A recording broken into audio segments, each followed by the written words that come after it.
Okay. All right, we'll just wait for people to come on now. Should be rolling in. Hi, Linda. I'm gonna have to wear my hood. I'm cold.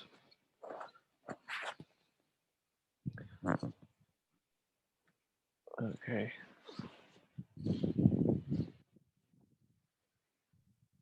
I think, Linda, you're on mute. Yeah, you're in the Bay Area, aren't you now?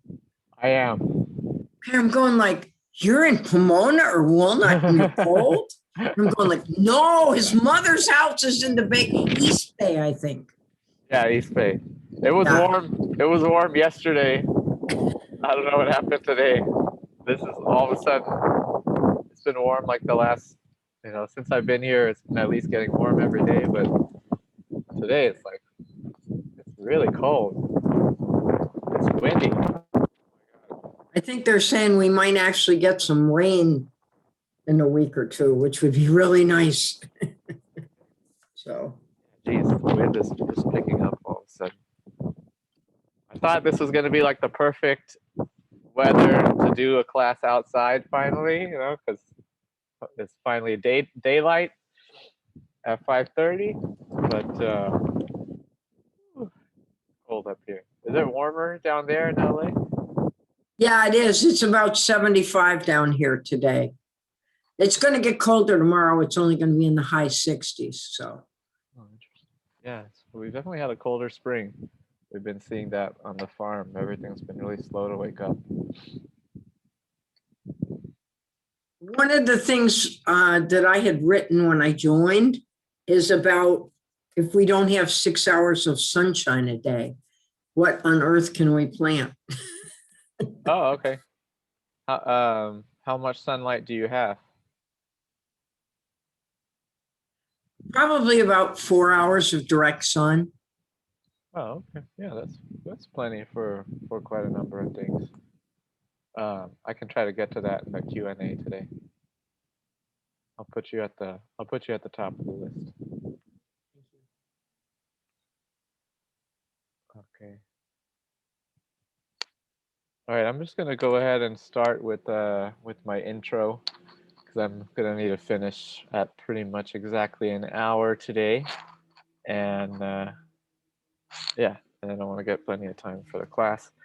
And I'm cold. I'm in the Bay Area, and it's cold up here.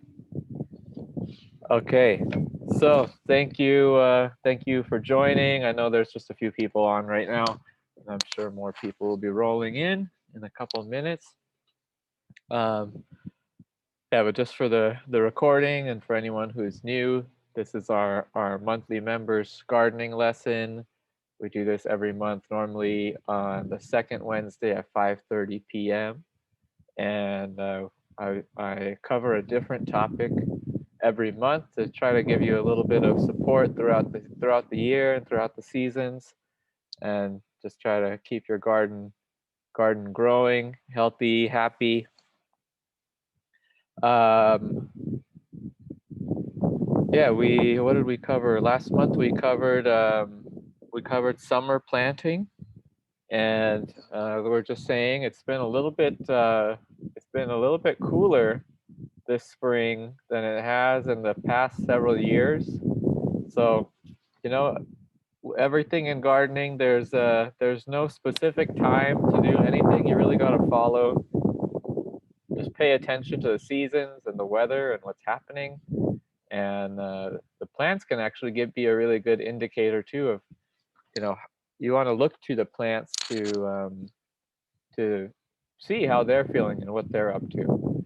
And one of the things I'm noticing this season is that our trees that go dormant, we have a lot of fruit trees go dormant in the winter. Things like your figs and your peaches and your plums and your apricots and your pomegranates and your mulberries. They've been very slow to wake up this year. Very slow to break dormancy. I think a lot of our trees finally broke dormancy about a month ago, and even our mulberries. I think I was looking last year, The fruit was about to ripen around this time last year, and this year they're just into flowering. So they're almost a month and a half behind. Kind of went off on a little tangent there, but just saying that, it's very important that we I try to match these lessons to the season, and sometimes the season acts differently than what we're used to. So we did summer planting last month, and it's because it's been so cool, it's actually still been a great time for planting. So if you're a little bit behind with your summer vegetable planting, you're actually still in good time, because the weather's been nice and cool, and before it heats up is the best time to plant. Okay, so the general structure of these classes is that I have usually about 30 to 40 minutes of prepared material for you, and then we'll have Q&A after that. And of course, the recording is available. We'll try to get that up by Monday. And some of you saw Delaney sent out the email for this class this month. And did you do last month? No, just this month. Right? No, yeah, okay. So Delaney is going to be taking over that responsibility for us. She's volunteering to do that, and I really appreciate her for stepping up and helping us in that way. You want to say hi, Delaney? Hi all. I'm the one who will be behind the emails. It's always kind of funny when it's a blank face, so you don't know what to imagine. But I'll be here on all the classes and communicating via email. Thank you, Delaney. Yeah, so she'll be doing the emailing, and she's helping out with some of just like the membership questions. If you have any problems with your membership, credit card expired, etc., you can just email her. And today's topic, we're going to be I'm in the Bay Area. I'm staying with my in-laws, and I helped my mother-in-law start a garden here last year in July, and been working on it every time I visit. This is now like the third visit during the quarantine, and so did a little bit more planting this time. So I thought I'd do a class now that I have sunlight. I was expecting it to be warm. It's really not warm. You can see from my clothes, it's not warm here at all. But I'm going to do a little bit of we're going to show you around this garden and talk about the steps that I took to start this. This is a really simple garden compared to some of the other gardens that I've put in, and it's it's to my mother-in-law's context. She's still working full time. She doesn't have a lot of time to be out here in the garden taking care of things. So I'm show you what I did to get this garden going, some of the basic steps, and answer any questions. Okay, so before we get to the actual lesson, I wanted to give some news from the farm. I have been giving a little bit of updates every month about what's been going on, and I've let you guys know last month that we brought on a number of new staff members, and so just want to give an update about that. Yeah, we have several new staff members here at Sarvodaya Institute that your memberships are all supporting. So we've hired a new farm manager. Her name is Faye, and she's starting full time in the beginning of June. She's currently a school teacher, and so she's closing out her school year, and then she's going to be starting with us at the farm and nursery. We also hired a farmer, Sage. He's working with us half time, about 20 hours a week, and just helping with the expansion and upkeep of the farm. We have 2 people that have come on to help us program events. So there's a bunch of new events coming up on the farm. I'm going to talk about those with you. We've brought on a community outreach person. Her name is Jenny, So she's helping me. We're actually going to be updating the membership, and I'll be letting you all know about what those updates are. But there's some new benefits coming to the membership, and yeah, some exciting stuff happening. We're going to be doing a membership drive during the month of June. So try to get more support for our work, and that's really exciting too. And then we have an intern who's coming and taking photos of the farm every week and photographing our events so that we're documenting what we're doing and reaching out over the internet. And then finally, we have our beekeeper, and I'm going to share some pictures here of our first bee club meeting, which happened just over the weekend. Let me get this going here.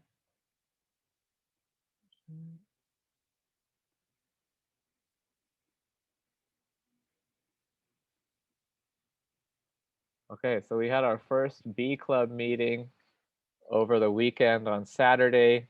Our beekeeper, Lola. Oh, I'll start at the beginning here. Here's our beekeeper, Lola. We had 13 people join our bee club, and they're all learning about beekeeping with us. And Lola is guiding them. We went from having one hive on the farm 3 weeks ago to having 4 hives last week. So she brought in 3 new hives, and then she caught a swarm the day after the bee club and put it in the other hive. So there's 5, and there's one more gonna come in. And so we had I wasn't there, but they sent me these pictures. They had I got lots of great feedback from everyone. It seems that everyone really enjoyed the day, and Lola's a really gentle beekeeping teacher, which is really what you want from beekeeping. You want to be gentle. And they all got suited up and went in to inspect the hives. I think they're going to be adding some boxes to the hives to give them some more space soon as well. And there's all the smiling faces. And yeah, that's the beekeeping. That was the beekeeping day. And that's happening now. It's going to happen every month on a Saturday. And we've had a couple people who've adopted our beehives. So they've put forward a pretty significant contribution to support the beekeeping program and support Lola, and they'll be getting some of the honey from our hives. And then everyone else is a beekeeping club member, and they're just coming to learn and enjoy. And we also have a couple of events coming up. We have a dyeing workshop planned. We have a Mother's Day origami workshop planned. And we also have a work from the farm day planned. And I forgot to write down all the dates of those. But if you go to our Healing Gardens link, which I will put here in the chat, if you want to join, if any of those sound interesting to you, you can go to the Healing Gardens link and sign up. Those are all coming up.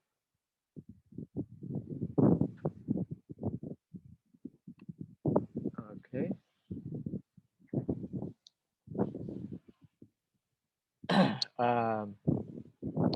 Yes, you can sign up for those events.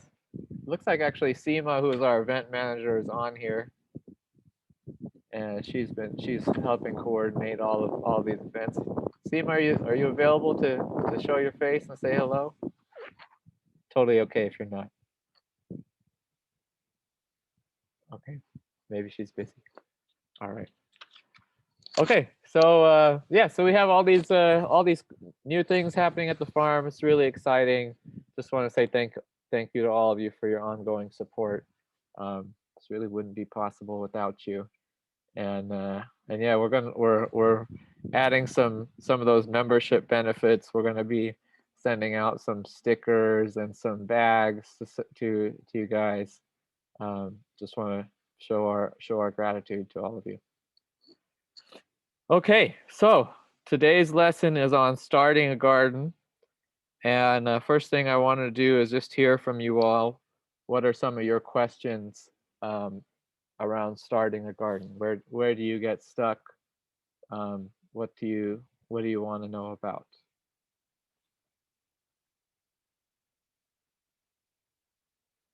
And feel free. There's just a few of us, so feel free to just Linda, go ahead. Yeah, I live in a place where the building is oriented north to south. And there's actually 2 stories. I'm in the bottom apartment. There's one above my head. And I am on a corner lot, so I'm next to a street, but I have a 5.5-foot concrete block wall, which gives a certain amount of shade when the sun comes up in the morning. So I only get direct sun for 4 hours a day in any spot, unless I put it outside the wall where the neighbors would all access it. I wanted to grow tomatoes, and I haven't been able to figure out how I'm going to do that with 4 hours of sun a day. I'm thinking I could probably grow leaf lettuce, maybe something like that. I don't know, but that's what I'm wondering. And I thought maybe you could give me some ideas. So, okay. Oh, and then that's on the east. So that's the east side. Then on the west side, there's another apartment building that's 2-story opposite, and there's about 20 feet in between the buildings. So the sun doesn't come up until it crests the top. And that's around, I think, either 11 or 12 a.m. And then 11 or 12, 11 a.m. or 12 noon. And then within 4 hours, it sets behind the next building. I mean, it's not really set, it's out but there's 4 hours of direct sun. Right. Should I have one of those little things you put in the ground and it's supposed to tell you how much sun you get all day? Should I put that in and figure out what it is? I've never heard of that, but that sounds like it would definitely be helpful. Okay. It's on my agenda to go over sunlight, Perfect. sun direction. So Great, thank I'll do you. that, and then I'll answer your question about what you can grow afterwards. Okay. Anyone else have anything specific that they would want to know about starting a garden before I get into my spiel? Yeah, hi, Farmer. Hi, Yvette. How are you? Good, thank you.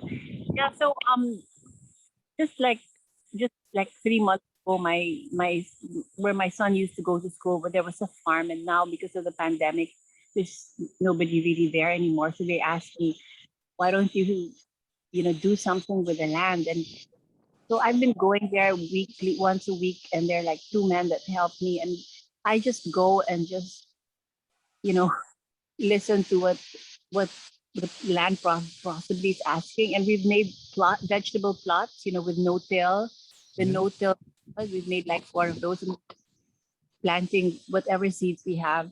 And then what else? I mean, it's kind of like big, and I just feel just being there is already a joy for me to just be in that space. But what else do you think? Like, what else can we do? Just keep doing what we're doing. Yeah, I think sounds like you already know a lot of what to do. So I think probably you just need to trust yourself that you're doing the right thing at this point. Okay. Thanks, Mark. All right. If you have anything more specific, I'm happy to answer it too. I guess it's just like being there in the beginning and just being there and just noticing whatever needs to be done. I guess is that what you're trying to say? Because that's what all we're doing so far. Yeah. Yeah. That's very important. It's especially when I find it's a lot easier when you're in a smaller space that has some boundaries. when you're just in like a big open space, it seems like the possibilities are so endless that it, figuring out what to do becomes difficult. And yeah, it takes time to just be there, witness what's happening, listen to the people that are there and hear what they want to see, and then just try things, see how they go, see how it develops, make adjustments, keep going. That's how, when we started our farm, it was just a big empty open piece of land, and I was struggling to figure out, like, okay, what do I put where, and what do I put at all. And it's just, we're still changing things up all the time. So yeah, it's not gonna settle and be finished one day. It's a constantly evolving process. And I find that to clean it up is not really the answer. I think because they're so used to making everything look like a manicured whatever. So I just said, let it go. Mm-hmm. And they're not used to it, but yeah. Yeah. Oh. Yeah, I think you know what you're doing. Thanks, Mark. Okay, great. So yeah, we're gonna start with the sunlight, and if you've done a course with me, you've probably done this with me, but we're just gonna do it. We're gonna do it again here for a little bit of practice. Okay, so I'm actually gonna turn around because I want, if you can, I want you to face the direction of south. Okay, wherever you are, I want you to face south. I don't think anyone here is from Australia or New Zealand. If you're in the southern hemisphere, I would have you face north. But since I think everyone's in the northern hemisphere, I'm gonna have you face south. And I'm gonna face south. Okay, so this garden that I'm in the backyard, and the backyard faces directly south. Hopefully you can still see me when I turn around here.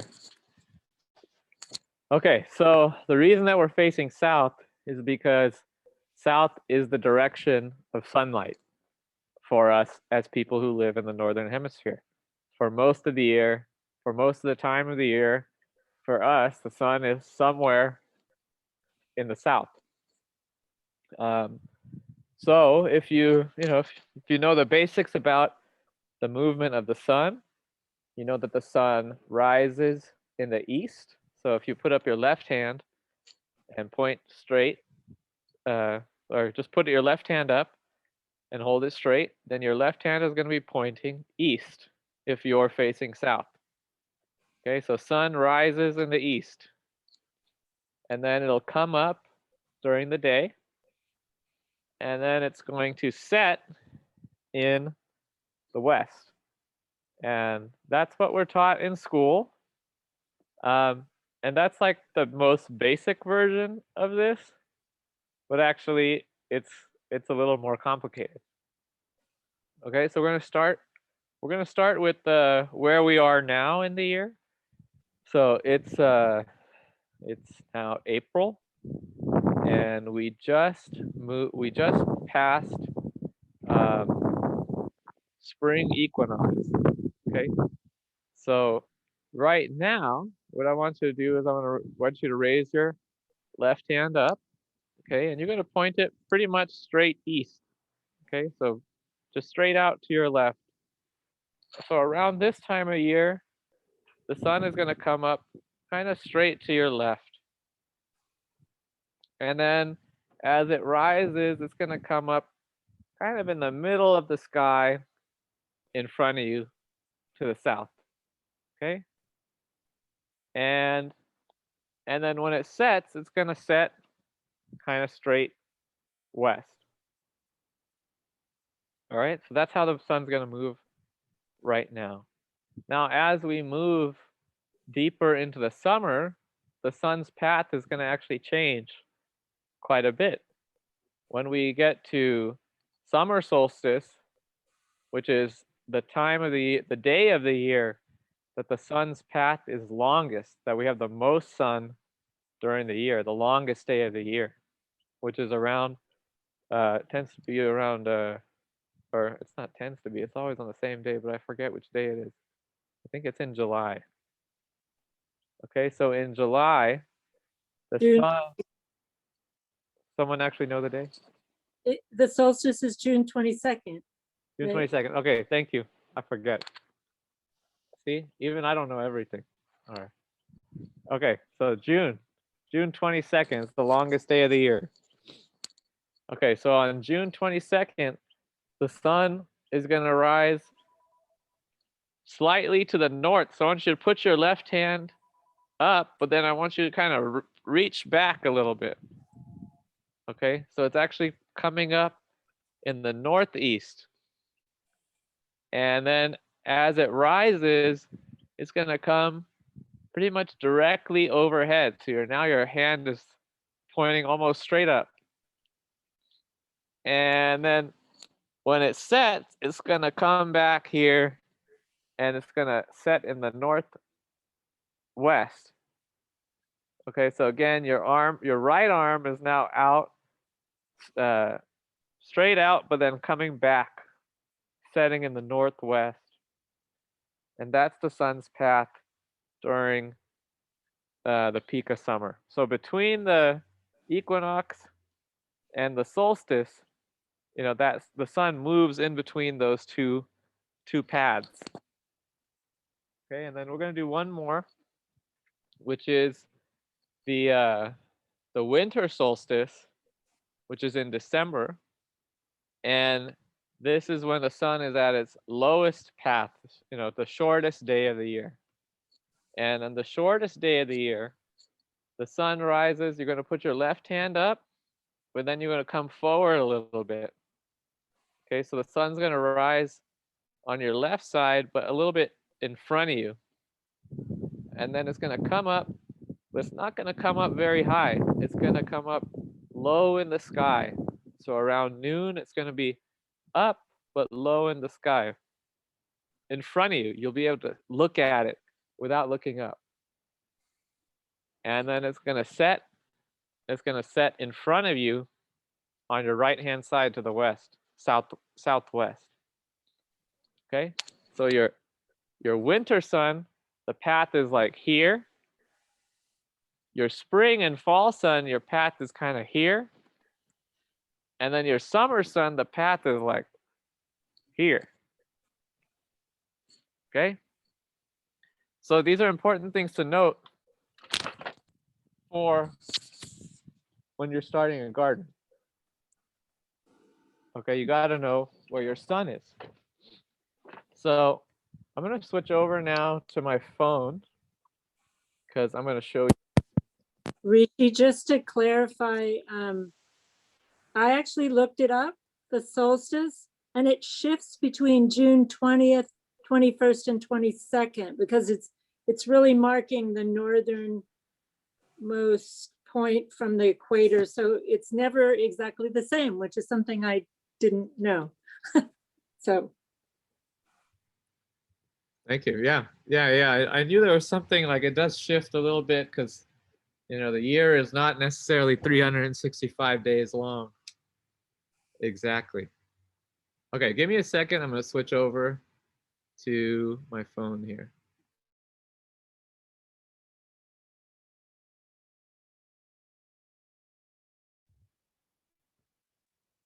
Okay, can you guys see and hear me?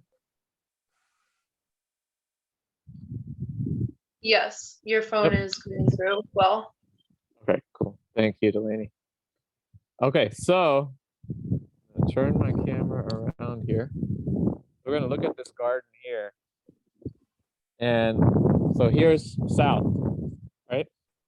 And here is the area of the garden. It's pretty much this border area right here, right? Kind of wraps around a little bit here and a little bit on that side.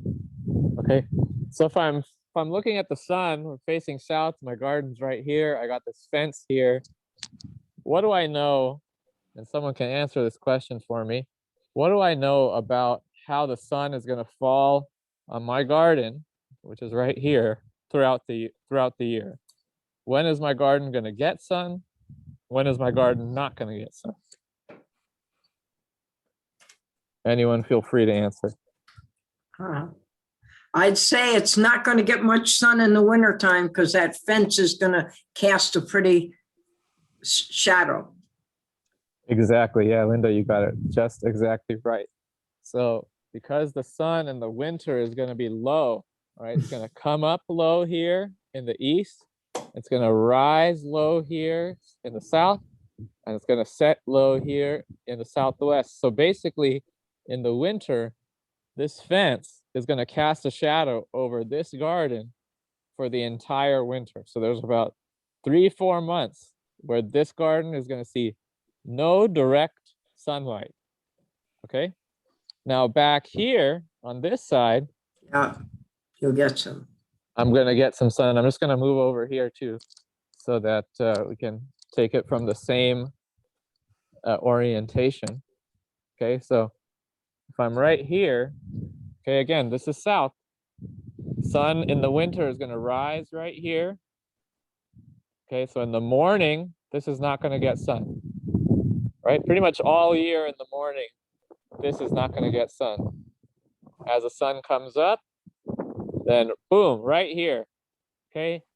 Just about 11:30 noon throughout the year, this is going to start getting sun, okay? This area start getting sun. So this is going to get sun 11:30, 12, 1, 2, 3, 4, 5, pretty much till sundown. This little strip is going to get sun. Okay? And now let's change to summer. Let's change to summer solstice. Okay, June 22nd, the longest day of the year. Now let's start here. Okay? So sun is going to rise northwest. It's back here. We're going to look up at this house. When is the sun going to get over this house? That's again going to be about 11:30. The sun's going to get over this house around 11:30. Then over here, it's going to come here overhead. And then it's going to set. It's going to go behind this house. Okay, so now in the summer, this is only getting maybe 11 o'clock, 12 o'clock, 1 o'clock, 2 o'clock, 2:30. This area is in shade right here. Okay, if I come a little forward now, okay, 11 o'clock, 12 o'clock, 1 o'clock, 2 o'clock, 3 o'clock, 4 o'clock.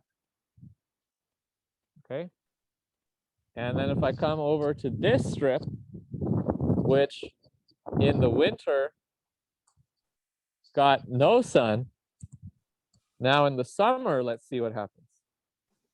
Okay, so we're going to look back here, northeast, sun rises. This is going to start maybe 10 o'clock, 10, 11, 12, 1, 2, 3, 4, 5, 6, 7. Okay, so actually in this strip, gets no sun in the winter, but almost full sun in the summer. Okay, so there's different things that tells me. That tells me that, well, in the winter I get no sun, so maybe the plants that I plant should be plants that don't need sun in the winter. Plants that don't need sun in the winter are deciduous plants, plants that go dormant. Persimmon tree, fig tree, grapevine, blackberry plant, pomegranate tree, blueberries, blackberries. All the deciduous right here on this strip. Citrus tree, which needs sun in the summer and needs sun in the winter, over there. Okay, so here, this is a way for me to make decisions about what gets planted where in the garden. All right, now of course also these trees are going to grow above the fence pretty quickly. And so then they'll get sun even in the winter. But this is, that's the kind of the decision-making process. If you have an area that gets absolutely no sun in the winter, but gets plenty of sun in the summer, that's a great candidate for a deciduous tree. Okay, how are we doing? Any questions on that? Turn my camera around quickly. Any questions on that? Sunlight path? Pretty clear? Okay, great. I hope that actually, I've never done it this way, but I thought that was really easy.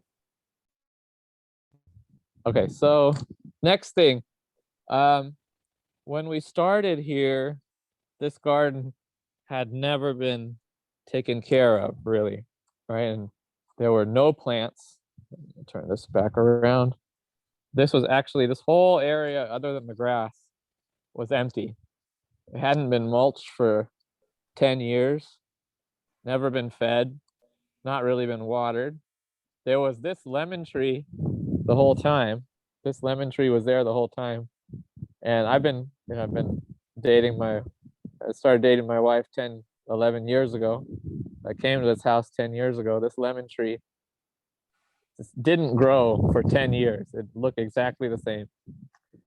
And I want to show you just what the soil looks like in the areas where we haven't really done anything to it. Quite a bit of mulch.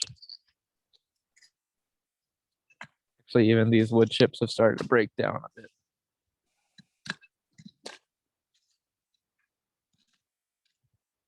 This might not be a good area. It's already getting some amendment. Let me show you a different area.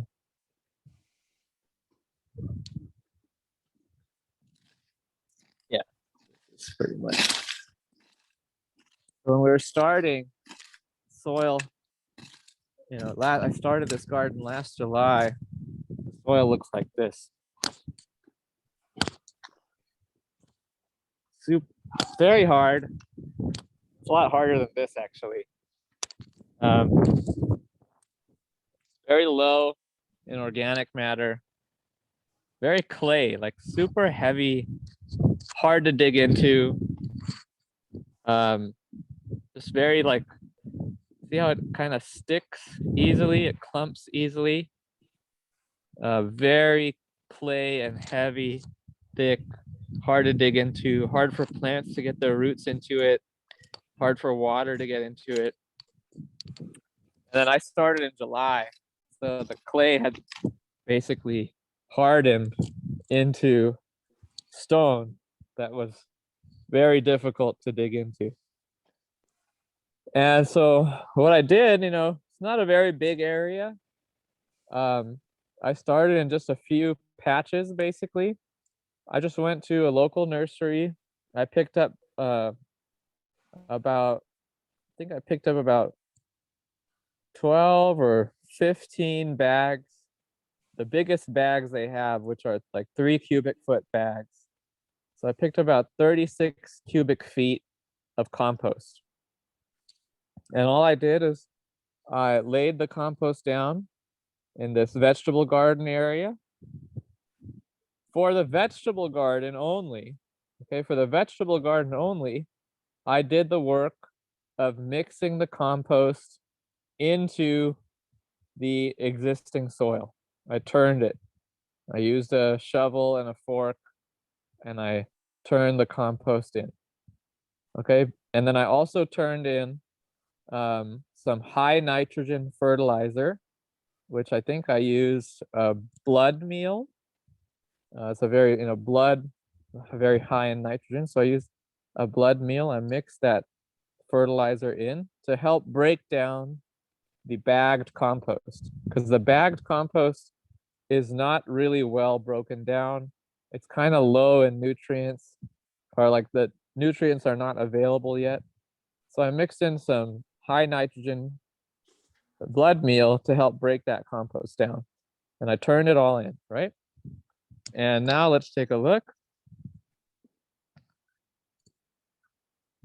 So first of all, see how easily the trowel goes in now. and you can see how nice this is.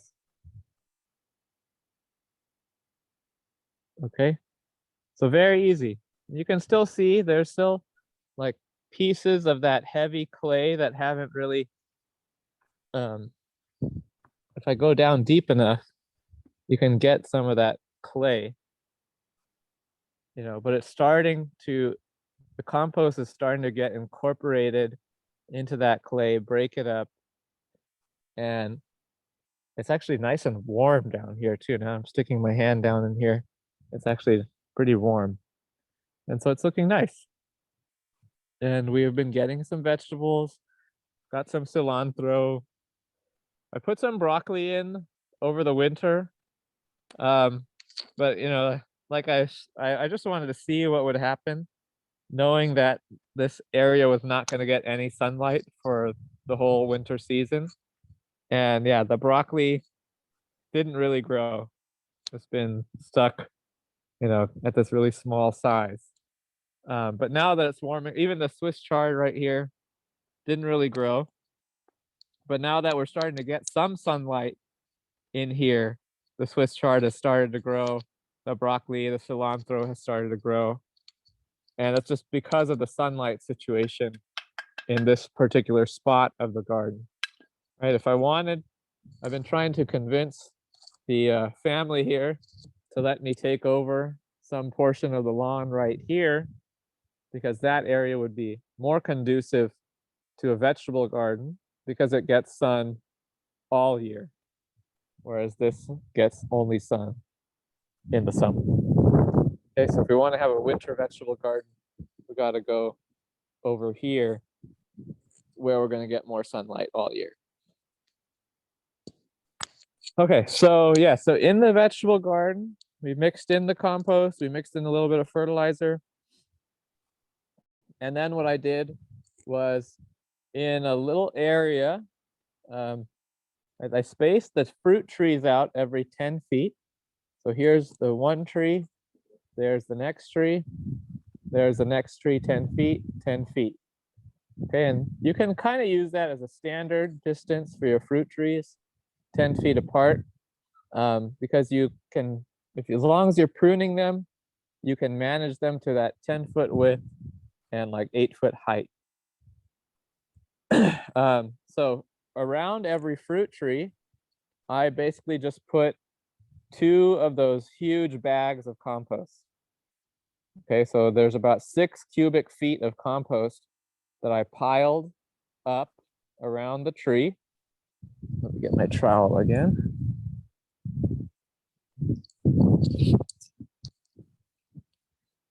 So you can pretty clearly see what I did here. I planted the fruit tree into the existing soil. Okay, so I didn't mix any compost in when I planted the tree. I just planted the tree into the existing soil, and then I just piled the compost around it. Okay, so you can see there's this kind of depression where I planted the tree. I don't want the tree's trunk to be buried. So I just piled the compost up around, and that's why we have this like hill of compost right here. And then I just covered it up with this mulch. And actually this mulch was already here. So what we did is we scooped all this mulch off, we planted the tree, we put the compost down, then we put the mulch back on. Okay, and so let's take a look in here at how this is looking.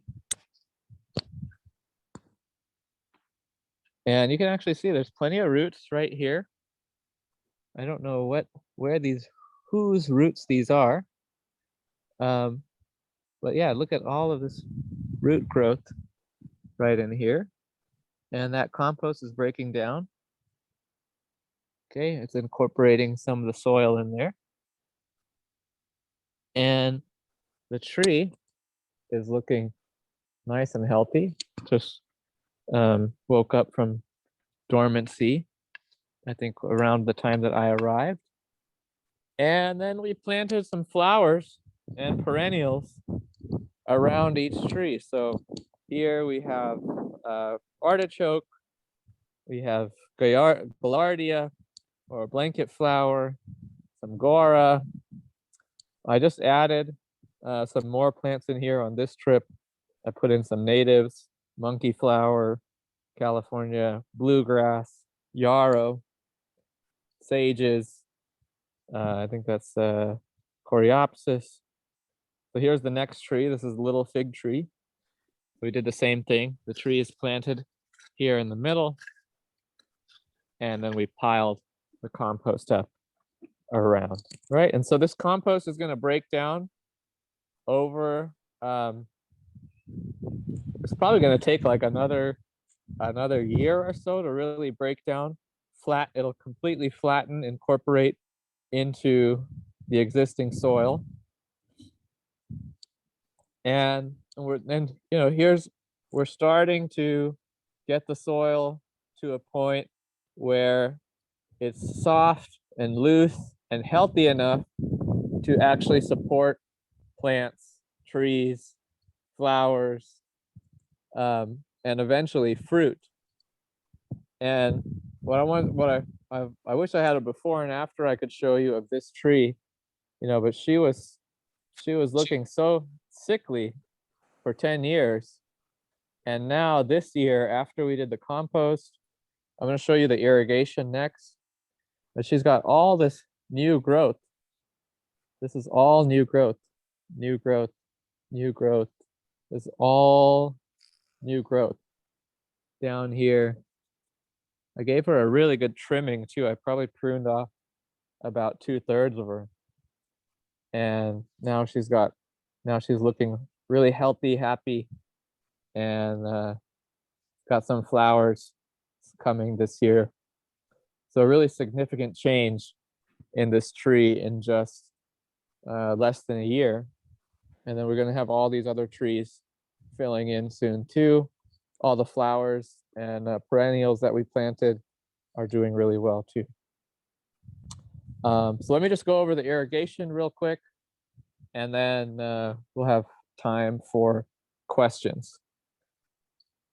Okay, so let me switch back so you can see my face for a bit. So with irrigation, you normally will want to separate your vegetables from your fruit trees, because your vegetables are going to need regular, more shallow watering, and your fruit trees are going to need more sporadic, deep watering. Okay, longer, further apart. Like vegetables, you might be watering every 2 to 3 days, especially in the summer. Fruit trees, you might be watering every 2 to 4 weeks. So ideally, you want to separate the fruit trees from the vegetables on your irrigation. Here, because we are planting a new garden, new fruit trees, and I had a limited amount of time to do this, I just put everything on one timer for now, with a plan to separate them later. And I can do that for now because we're putting in young fruit trees that need actually more regular irrigation. You can move to watering trees every 2 weeks or 4 weeks once the tree has really established. But in the beginning, you kind of want to be watering every couple of days. So for right now, they're on the same system, and we're going to be moving them to separate systems later. All right, so I'm going to turn this around again. Okay, so this whole garden is on drip irrigation. When you have a drip irrigation system, you're going to have your sprinkler valves, which they're actually in the front yard, and I don't have Wi-Fi there. But your sprinkler valves, you'll see that like, plastic, the water comes up, it goes into this plastic contraption thing, and it comes down. And then from there, you're going to use, this tube, this black plastic tube, to move the water around the garden. And one thing that you want to add on your drip irrigation system is a piece like this.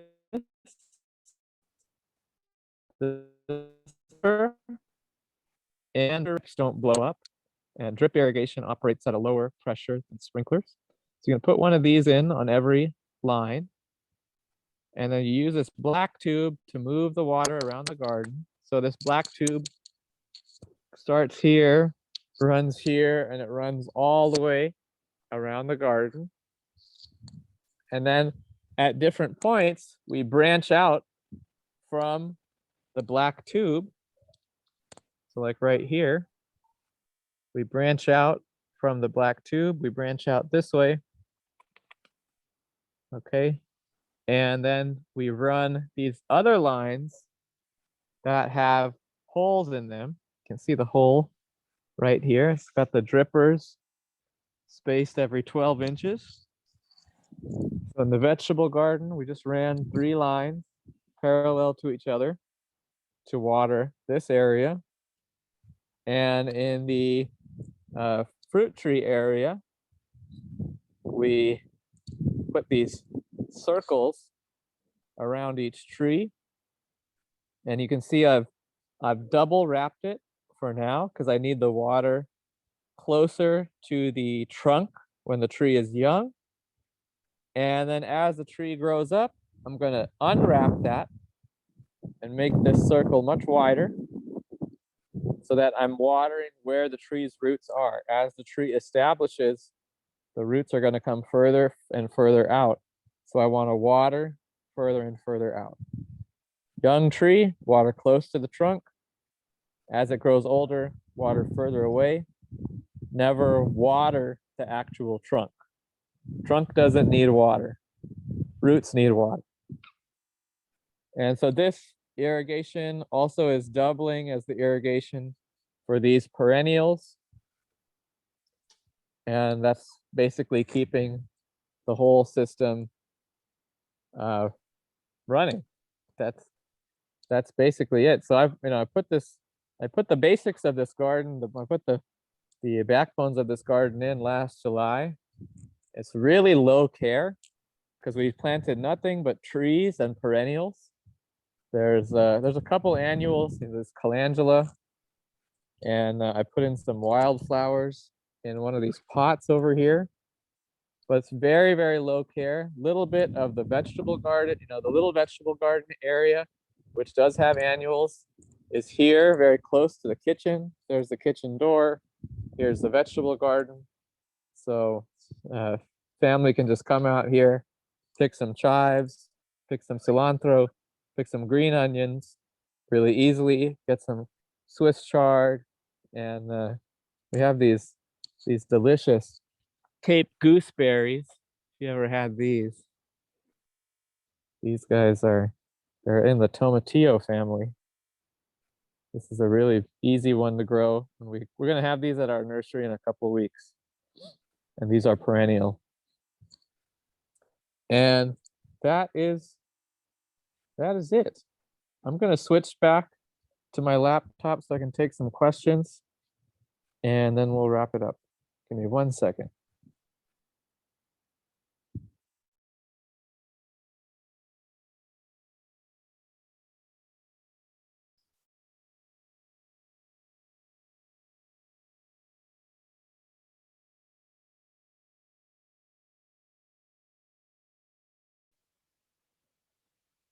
Okay, I know that was quite a bit for one little session, but I thought this would be informative for everyone. I know that we have some container gardeners.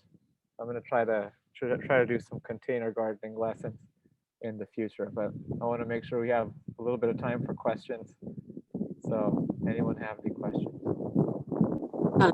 I have a question, Farmer Rishi. Hi. So I have sort of freed up an area that's along I guess it's the eastern wall. And I even put up already something to vine. And I have a passion fruit at one corner that I want to run and in one direction. And so it's sort of, the area is like, it meets at a corner.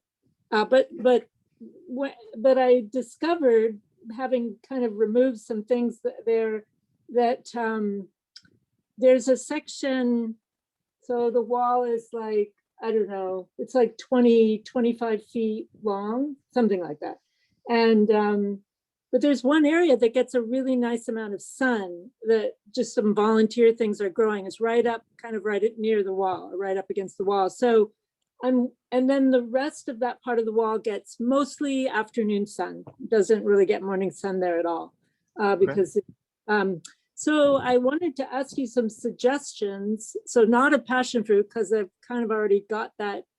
I've got that going, and it's going in the other direction. But something that almost could go to meet where the passion fruit is growing, but it has about roughly 20 feet of space that gets afternoon sun. So suggestions for what maybe to plant. And perennial and vining. Exactly. And fruiting too? Yeah, if possible. I mean, I'm open to some ideas. There's even some native vines. Excuse me. But yeah, just some suggestions. I'll look them up further. Okay. Yeah, I mean, if you're getting afternoon sun, you can definitely do grapes. They're gonna obviously go dormant in the winter. We also I haven't actually grown them, but I know other people have. And we just got some in, or we're starting some in the nursery. They're the mini kiwis. You know, like you'll see in the grocery store, the kiwi berries. That's also a vining plant. That it needs a little bit of a heavier trellis, because they can get kind of thick over time, like a wisteria, you know. But you can try that. I mean, there's so many options if you're outside of fruits, you know. There's so many vining options and in flowers. I'm actually not familiar with like the vining native plants. I think there is a native passion flower that makes like an orange fruit, but you already have the passion fruit right there. So yeah, I really like the pink jasmine as a vining plant. You know, it's super fragrant in the spring. But yeah, that's what I can suggest to you. Do you have a particular grape that you, because you mentioned grapes, but Yeah, Concord grapes. Concord grapes are the only ones that don't get the powdery mildew. And yeah, for Southern California, grapes tend to get powdery mildew, which can basically ruin most of your fruit crop every year. And we're Great. gonna have a lot of grapes and Concord derivatives at the nursery towards the end of the summer.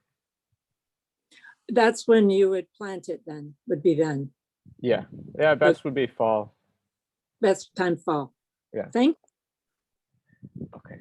I want to answer Linda's question, and then Tejinder, I'll get to you because Linda asked a couple of times. I don't want to forget. So limited sunlight, you can basically do greens throughout most of the year if you have limited sunlight. So you can definitely do lettuces. Swiss chard does really well. It's pretty flexible on sunlight and is well adapted to the heat. We have this plant too at our nursery called Okinawan spinach or longevity spinach that does really, it actually wants to be in pretty limited sun. It can even do like almost no sun. No direct And it's sun. okay if the temperature is 90 to 110? Yeah, it kind of, it does get a little bit knocked back in the summer. It doesn't super prefer the heat, but it'll make it through. And then, you know, you still have greens for the rest of the year. It's a perennial. But yeah, you can definitely do Would a it lot of, help to put misters up? You know, you can put misters up. you could That definitely would do, cool it. a little in the summer. If you want to cool, which is actually what I was going to say next, is put some shade cloth up. That's the easiest Oh, option.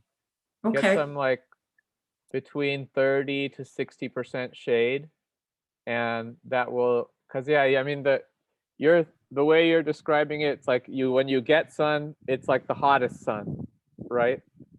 So that's a little bit inconvenient. actually, not quite, not quite. The hottest sun would be from, I 3 would to- say 3 to 6 or 3 to 7. And, Right. and it pretty much goes, it's like 10 to 2 we get the sun. Okay. So, okay, got Yeah, it. yeah. Stick with the leafy greens. You can do plenty of herbs. You know, you can do all the oreganos and thymes and some basils, and you'll definitely do well with all those. You're gonna have trouble with any fruiting plants like tomatoes, Tomatoes. eggplant, peppers, but leafy greens you can do plenty. All right, thank you. All right, Tejinder, you had a question? Yeah, can you hear me? Yep, I can hear you.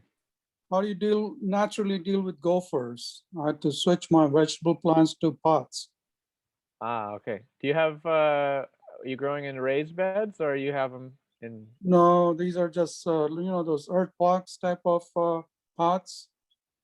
I mean, before you switched to pots, did you have a raised bed or are you growing in the No, ground? it was on the ground with the drip system.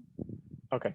Okay. So, what you can do is you can, if you don't want to spend a lot of money and make a really thick raised bed, you can just make like a 8-inch or 10-inch raised bed. And then underneath that, you go to the hardware store and you buy what's called hardware cloth. It's a metal wire mesh. Yeah. It comes in a 1/2 inch and a 1/4 inch. You want to just get the 1/2 inch. So you basically line the ground with that 1/2 inch hardware cloth. You put the raised bed over that and then fill it in with soil. And then you just have a giant in-ground planter that's protected from the gophers. So right now I've switched them all to pots and see how it works out this season and maybe go to that step next, I guess. Is it okay to have vegetables growing in pots? Yeah, for sure. I mean, Okay. you just want to have, if you're doing leafy greens, you can do leafy greens in like maybe like this size pot at the smallest. Yeah.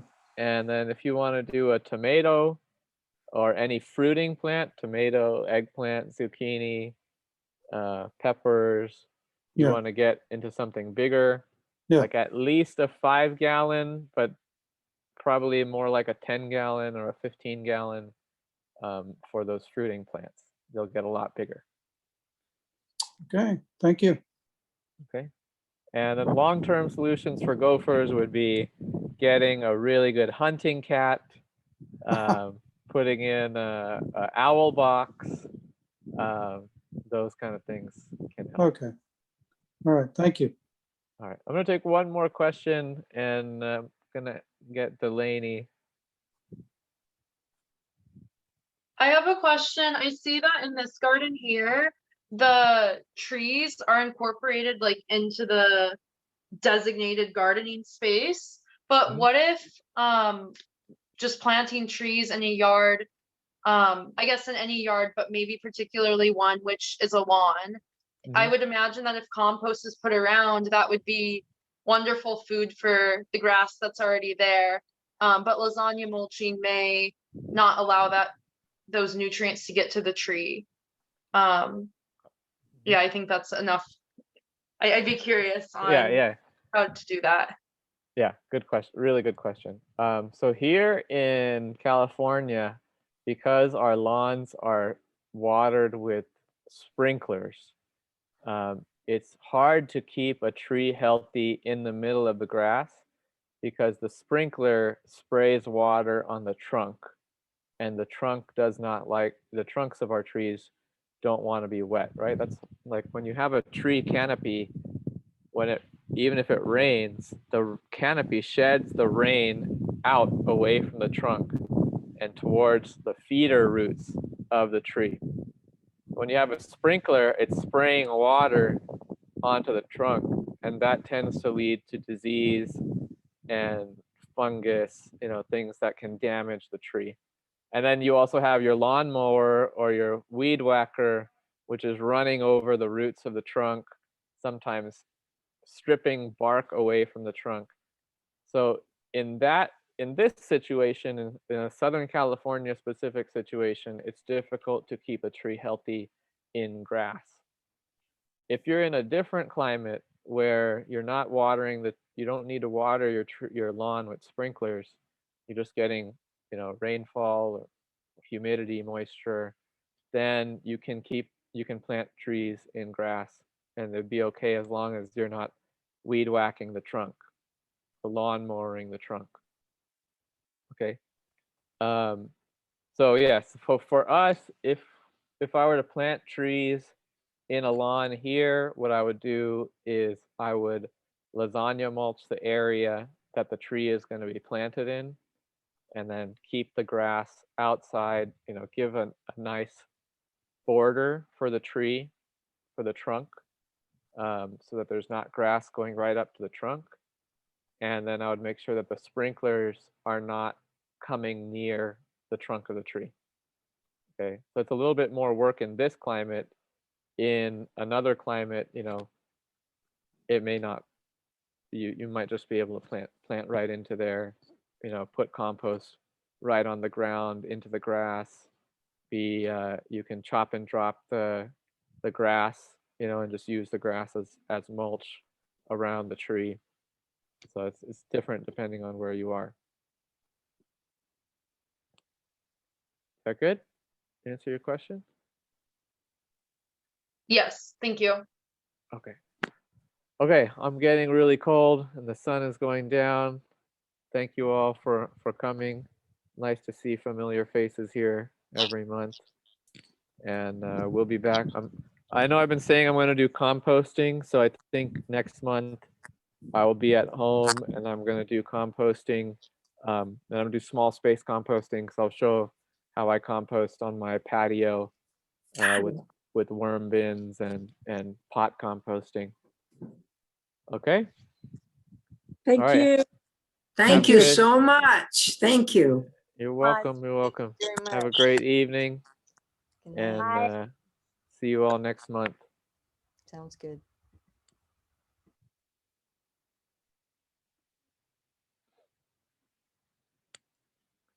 Okay. I'll see you. Delaney, you I think you got everything that you need. Correct. Yeah, I'll